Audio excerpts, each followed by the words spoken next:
Halo teman-teman semuanya.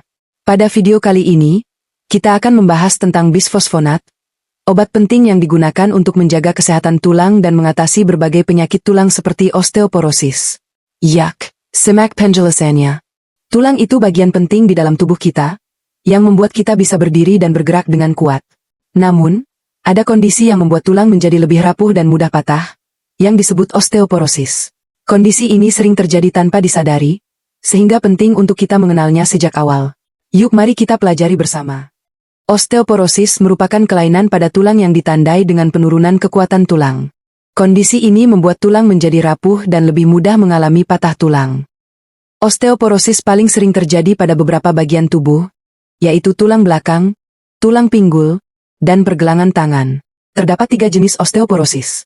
Pertama, osteoporosis primer, yaitu osteoporosis yang tidak disebabkan oleh penyakit. Tipe 1 terjadi pada wanita pasca menopause akibat penurunan hormon estrogen.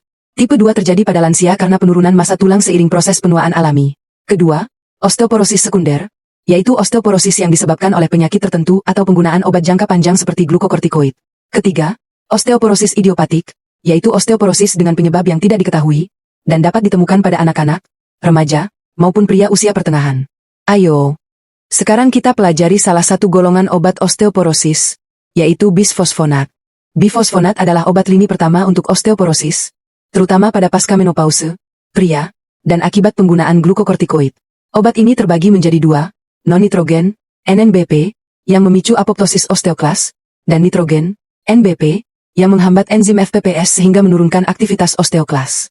Salah satu contohnya adalah ibandronat, yang bekerja menghambat resorpsi tulang dengan menekan aktivitas osteoklas, sehingga menjaga massa tulang, meningkatkan kepadatan tulang, dan menurunkan risiko fraktur serta kadar kalsium darah.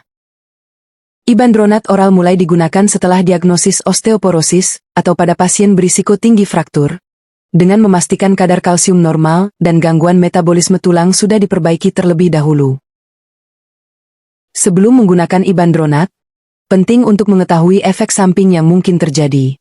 Efek yang paling umum biasanya ringan, seperti mual, gangguan pencernaan, dan iritasi kerongkongan. Pada beberapa kasus, juga bisa terjadi penurunan kadar kalsium dalam darah. Dosis oralnya 150 mg diminum 1 kali sebulan pada tanggal yang sama, atau 2,5 mg sekali sehari, diminum saat perut kosong, pagi hari sebelum makan, dengan segelas penuh air putih, 200-240 ml, lalu tunggu minimal 60 menit sebelum makan, minum selain air putih, atau mengonsumsi obat lain. Ibandronat perlu dievaluasi setelah 3-5 tahun. Pada risiko rendah, sedang terapi dapat dihentikan sementara, drug holiday, selama 2-3 tahun dengan tetap dipantau dan dimulai kembali bila kondisi memburuk.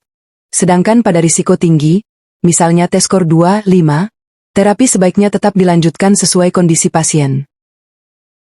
Nah teman-teman, itulah penjelasan lengkap tentang ibandronat, mekanisme kerja, cara penggunaan, serta efek sampingnya. Obat ini sangat bermanfaat untuk pasien dengan masalah tulang serius, tetapi tetap harus digunakan secara hati-hati, terkontrol, dan diawasi dokter.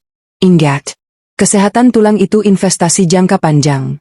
Jaga gaya hidup, rajin bergerak, dan selalu patuhi anjuran medis.